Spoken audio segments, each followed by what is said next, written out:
अतिचार गुरु उघड करणार सोन्याचा सर्वात मोठा घोटाळा. भारतात लवकरच सोन्याशी संबंधित असा एखादा मोठा घोटाळा उघडकीस येऊ शकतो का, ज्यामुळे संपूर्ण देश हादरेल? आश्चर्याची गोष्ट म्हणजे हा प्रश्न माझ्या मनात आला नाही. हा संकेत ग्रहांनी दिला आहे आणि जर हे ग्रह संकेत खरे ठरले तर हा प्रश्न केवळ सोन्याचा राहणार नाही. हा प्रश्न भारताच्या आर्थिक विश्वासाचा असेल. कारण सोनं म्हणजे फक्त धातू नाही तर विश्वासाचं प्रतीक आहे.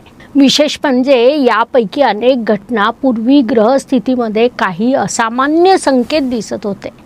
त्यामुळे जेव्हा पुन्हा एकदा काही वेगळे ग्रहयोग समोर आले तेव्हा त्याचा अधिक सखोल अभ्यास करण्याची आवश्यकता वाटली. आणि या अभ्यासादरम्यान एक गोष्ट वारंवार समोर येत राहिली. सोनं, होय सोनं जगभरातील अर्थव्यवस्थेत, गुंतवणुकीत, विश्वासाच्या व्यवस्थेत सोन्याचं स्थान अद्वितीय आहे.